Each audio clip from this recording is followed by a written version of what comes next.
Hey there, Mr. Reddit here. Welcome back to another episode of r/Entitled Parents Stories. Our first story we'll be reading today.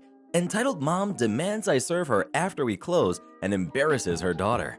After that, steal my security deposit and ignore me for a year? Say goodbye to your staff and reputation. And after that, I have to find my own coverage? Alrighty then. Now for every thumbs up this video gets, one Karen gets bopped on the head. Don't you dare bop me. So please smash that like button. And if you're new, subscribe and turn on notifications for new stories from Reddit every single day. Entitled Mom demands I serve her after we close and embarrasses her daughter. So this happened a couple years ago. I was telling a coworker about this today and decided to share. And a little background info. I've worked in retail for over 8 years and have spent 5 of that working in the deli. Now, even after 8 years and multiple different stores, I still love people. I always try and see the best in people, and anytime I have bad customers, I try to kill them with kindness. Because of this, I always strive to give the best service possible and even get on my coworkers' nerves because I will take people after closing, unless our slicers are already clean. Anyways, the cast. There's me, Entitled Mom, and the manager. So one Friday night, when I was still working for Walmart, both of my other closers called off. My manager gave me permission to close down at 7 instead of 8 and specifically told me not to take anyone. He was aware of me helping people after closing because I wasn't allowed overtime and needed to finish up. So around 7:45, Entitled Mom walks up with her daughter, around my age, and begins to order. Me, ma'am, I'm really sorry, but I had to close early tonight. I'm very short-staffed and have already cleaned all my slicers. Entitled Mom, oh yeah, we'll see about that. She walks away as her daughter follows and shoots me an I'm sorry look. As soon as they walk away, I started to put my slicers back together because I know what's coming. And sure enough, a few minutes later, Entitled Mom comes back with my manager in tow. And of course, he tells me I need to help them. Manager, I know what I said before, but you have to help her. I'm sorry. Now, like I said before, I try to get these kinds of people with kindness. So right away, I try and diffuse the situation. Me, ma'am, I'm sorry for denying you service. I really hate telling people no, but I'm just behind. Entitled Mom, you don't seem very sorry. You were so rude when I came up here the first time. You shouldn't have told me no.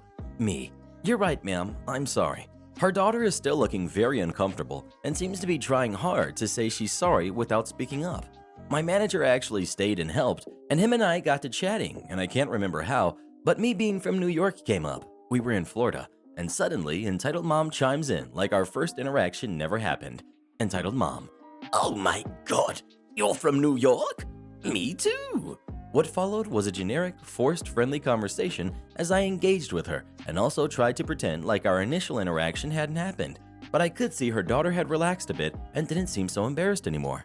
After we finished up and she left, my manager praised me for diffusing the situation and still being friendly. All I could say was, thanks, but forget that dumb jerk, and we shared a laugh at her expense. She became the butt of a lot of jokes up until I left, so at least I got something out of it. Speaking of deli meats, what's your favorite deli meat of all time? Please let us know. Deli ham, bruh. End of discussion. Steal my security deposit and ignore me for a year? Say goodbye to your staff and reputation. So, background. Around Thanksgiving 2017, my wife's company offered her a fantastic promotion, which she accepted even though it meant moving across the state by January 1st. The month of December was insanity. List and sell the house. Find a short-term rental which would accept 4 pets, pack, move, etc. A lot of whiskey magically disappeared, but I got it all done and we moved into our rental house and all was well. We bought our new home and moved, and the rental lease officially ended on April 1st. The property manager followed the state laws correctly so far, and we were told we'd get the $1,800 owed for our security deposit back by May. Spoiler alert, it never came. I spent the next 4 months going back and forth with the property manager and hearing, it's coming, we never got your paperwork, blah blah blah. I got sick of this and got 2 different lawyers involved and sent them official demand letters. I also filed a formal complaint with the State Division of Real Estate against their license. The property manager kept telling the state investigators that they would pay us back, but nothing ever happened. I didn't want to formally sue via our lawyer because he charges $300 an hour and it's all up front. I was hesitant to go to small claims court because it's a $5,000 max in our state, and the damages we're legally owed are 3 times the $1,800 deposit, which puts us over that cap. So I'd have to give up on some of the damages we're legally entitled to seek, eat roughly $500 total in fees, and then go through that whole process for the next year. And assuming we won the judgment, then go through the collections process for another year or two. An option, one we'd win, but a big pain in my butt. So this is where the pro revenge comes in. It was initially petty. Say their website is crappypropertymanager.com. I bought crappypropertymanager.co for $12 and posted all of my screenshots and info about their theft and BS for the world to see. And then I bombed it all over their business Facebook pages as well as the personal pages for the main partners and their Yelp page. I got a kick out of it. They took their pages down. Petty revenge wins, right?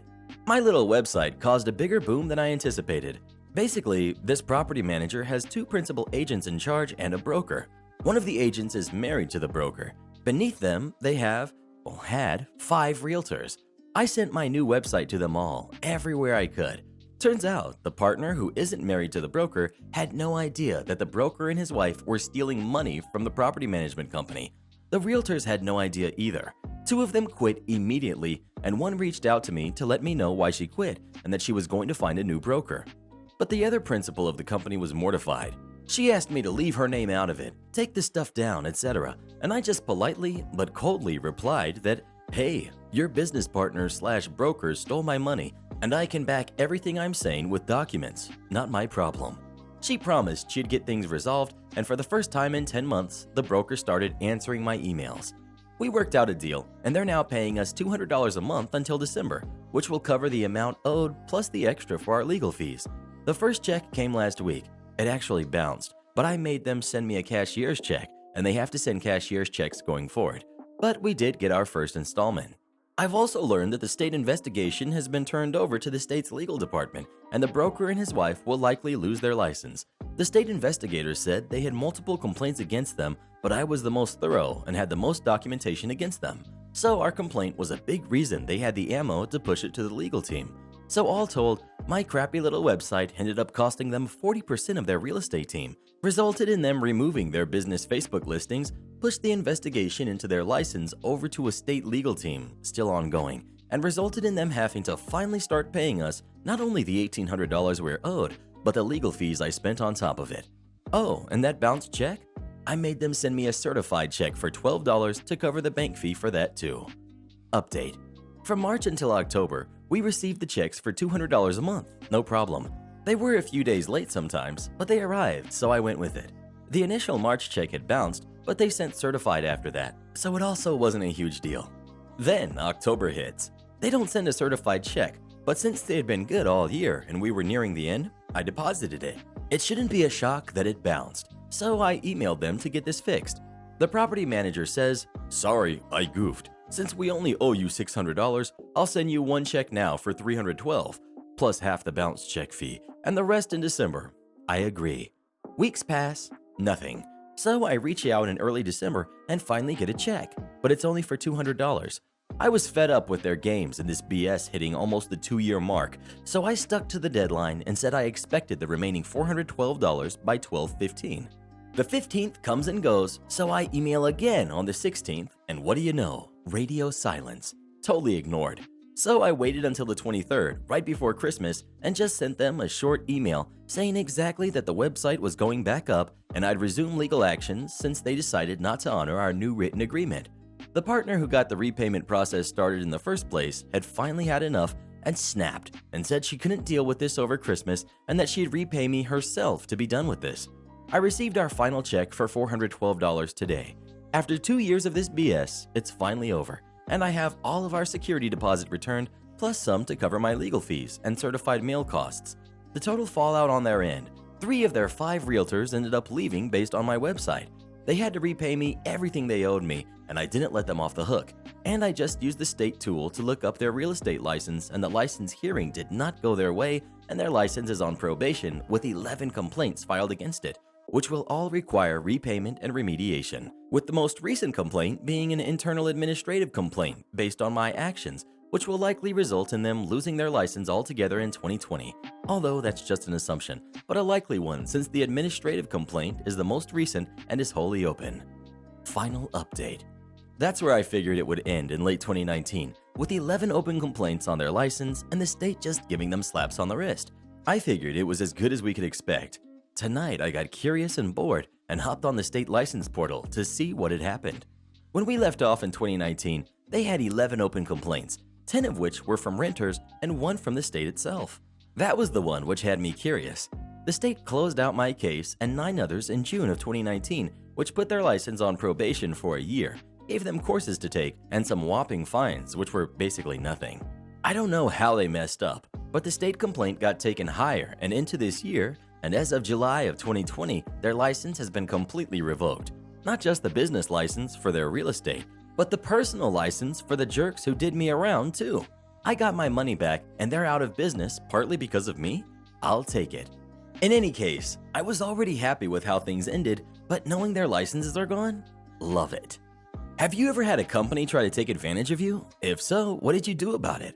Please let us know. Every time I go to the grocery store, to be honest. I have to find my own coverage? Alrighty then. About 10 years ago, I got my first job at a nursing home after coming off of active duty military. The director of nursing, who we'll call Dawn, was in the reserves, so we hit it off pretty quick. I got my nursing license while in the military, and I had only really cared for young strapling soldiers, not the elderly. But Dawn and the other nurses taught me the ropes. It was a good place to work. I was able to pick up shifts whenever I needed them. I made some really good friends, and the residents and their family were all pretty great, with the occasional not-so-great ones. Now, when I went off active duty, I enlisted in the reserves. I wasn't quite ready to be fully done with my military career. Drill was always the first weekend of the month. Always. I still made sure the scheduler had a copy of my drill schedule. After a year, Dawn deploys. Enter the interim director of nursing, who we'll call Karen. She had an issue with me since day one. Not sure why, I never missed work. Took care of my patients like they were family. I had never been in trouble. I just was nowhere near her list of favorites. Within the first 2 months of Karen being there, the scheduler quit. I made sure new scheduler had a copy of my drill schedule. New scheduler was cool, was able to change us from 8-hour shifts to 12s, made sure the same nurses worked the same halls for continuity of care. Never had an issue with her. After 3 months, that scheduler quit, along with a few staff. A girl from the front office covered staffing for a few weeks until they were able to fill the position. A nurse transferred from the floor to scheduling. She was a bit scatterbrained, but was good at her job and was not afraid to work the floor when needed. Once again, I made sure she knew when I had drill. She lasted about 4 months. The girl from the office once again stepped in and eventually got the position full-time. I pointed out my drill schedule to her. It was hanging on a bulletin board where the previous girl had put it, and she said she understood. By this point, my patience with Karen was running thin. She found ways to make sure I knew she didn't like me with almost every shift, checking to make sure my med cart was locked 5 to 6 times a day. She never checked other med carts. Go into rooms and push the call light to see how long I took to answer. Once again, only on my hall, and always had snarky comments to make about what she decided I was doing wrong that day. Now, I worked that hall 3 to 4 days a week, 12 plus hours a day. I had that hall down to a science, and I had the best CNAs in the building. They were rock stars. Karen decided that I could handle it and pulled my CNAs during breakfast for dining room duty. I had to do morning med pass, check blood sugars, do insulin on the diabetic residents, toilet them if needed, pass breakfast trays, and feed a few people on my own. I had 34 residents on my hall, and only about 12 of them went to the dining room. I was not happy to say the least, but I found a routine and was able to knock it out. That made Karen try harder to get to me. Then on a beautiful snowy Thursday at the very end of January, the schedule for the rest of the week, weekend, and following week came out. The coming weekend was the first weekend of the month. And what do I always have on the first weekend of the month? Yep, drill. I was still on the schedule for that weekend. Scheduler was nowhere to be found and not answering her phone. I text the nurse who works my hall on days I'm off to see if she could pick up, and I would work for her next weekend. No dice, she was going out of town and couldn't. The scheduler finally texts me and tells me that I never told her that drill was this weekend and had no one to cover my shifts. I told her that I'm willing to trade the weekend with anyone and work their shifts. She texts back that she has no one and that I should have told her about my drill weekend ahead of time. So I went to her office once she got back from wherever she was and as nicely as possible point to the drill schedule hanging on the wall right next to her desk and ask how she couldn't know when it was hanging right next to her. The blood drained from her face and she said she will figure it out. I remind her to tell the other nurses that I will pick up shifts in return if it helps cover it. An hour later, good old Karen comes up to me and lays into me. She tells me I'm irresponsible for not telling the scheduler my drill schedule and that they are not finding coverage for my shifts. I either have to work them or find coverage myself. She asked how she could even be sure I really had drill weekends and wasn't just trying to get out of work, that she should write me up. She would cut me off anytime I would open my mouth to speak. Once she said her fill, Karen took off to her office. I'm a pretty laid-back person and I'm usually very calm. My blood was boiling. I was able to get my shifts covered pretty easily since we were pretty well staffed. The scheduler hadn't even tried apparently. Well, she tried throwing me under the bus. Drill weekend comes and goes. Monday morning, I bring copies of my DD-214 from the active army, my orders sending me to the reserve unit, about 10 copies of my drill schedule, and printed pic of my drill schedule hanging on the wall next to the scheduler desk. I had already found coverage for the drill weekends I had to work for the next 6 months and even started on finding coverage for the 2-week drill a few months away. After morning med pass, tray pass, feeding, and toileting were finished, I walked into Karen's office, handed her the DD-214 and the orders, told her that there is her proof of my military duty, handed her the pic of the schedule hanging on the wall, told her I should not have to remind them every month, especially when it's hanging next to the scheduler's desk, handed her the 10 drill copies just in case they needed more than one since that didn't seem to be enough. She just sat there, glaring without saying a word until I put the list of weekends I had already found coverage for in front of her. Then she smirked and said maybe this taught me how to be more responsible.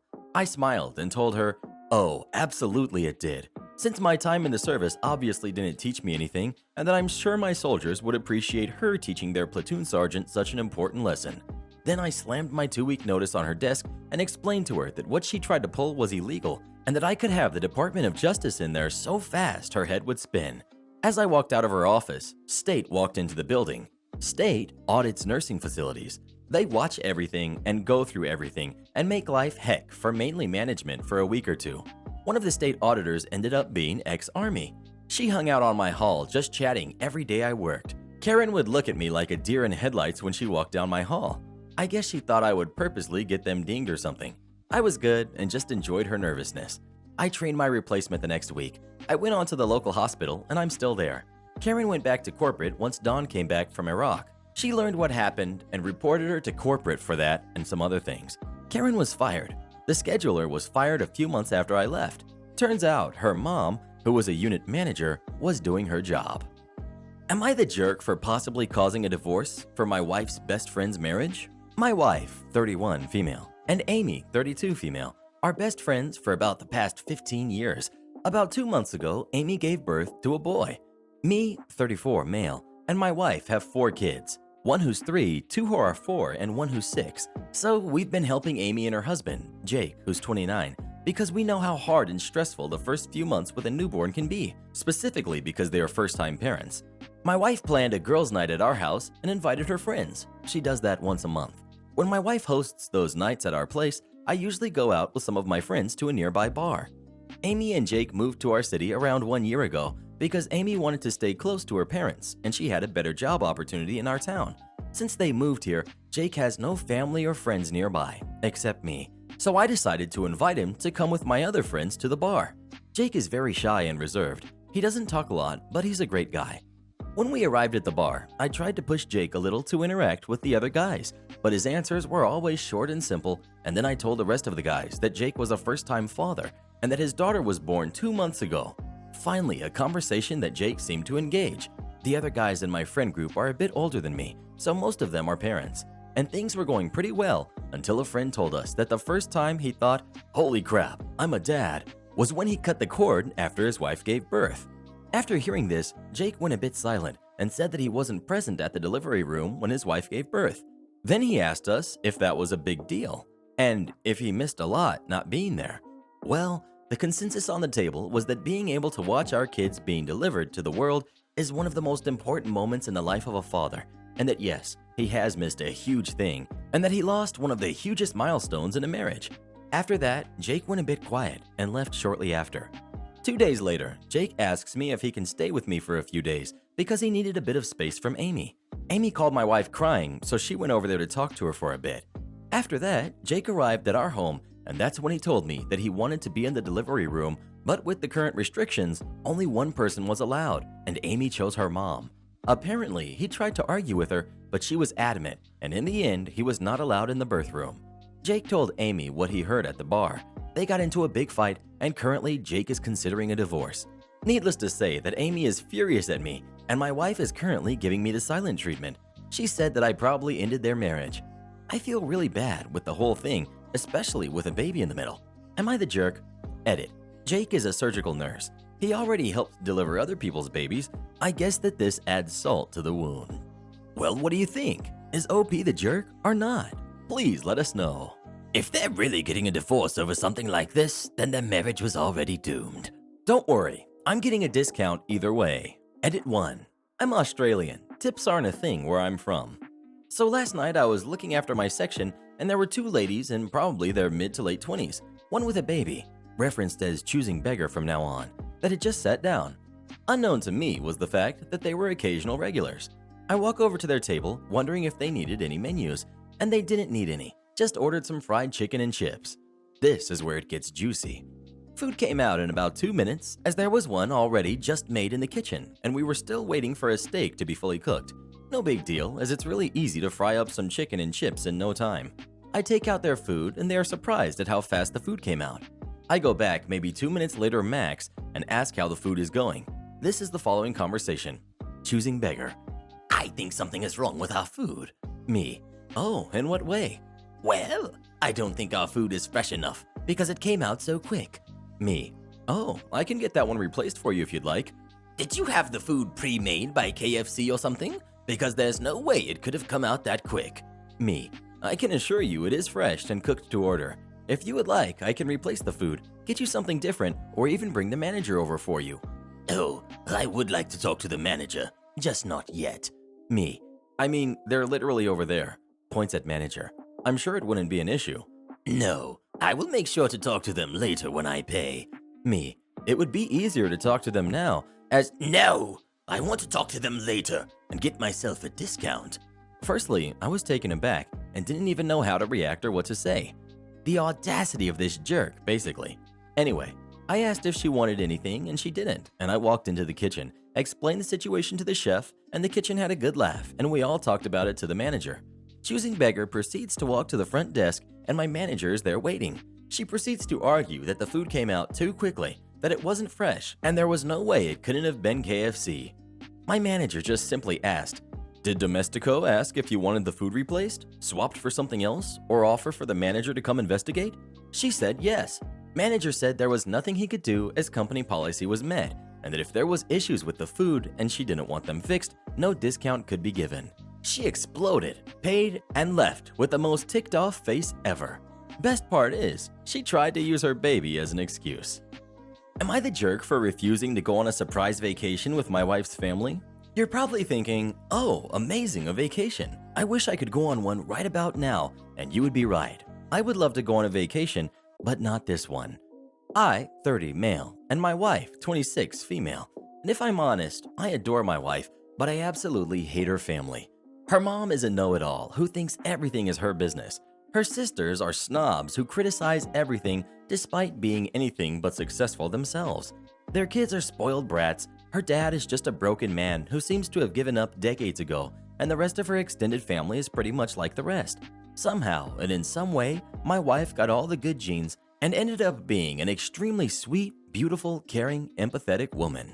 Well, yesterday, my wife decided to surprise me. She prepared a really romantic meal, wine, candles, the whole shebang for me after I got home from work. And she told me we were going on a 3-week-long vacation to a secluded cabin in a great hiking area of my country, given I had to take up my vacation weeks away.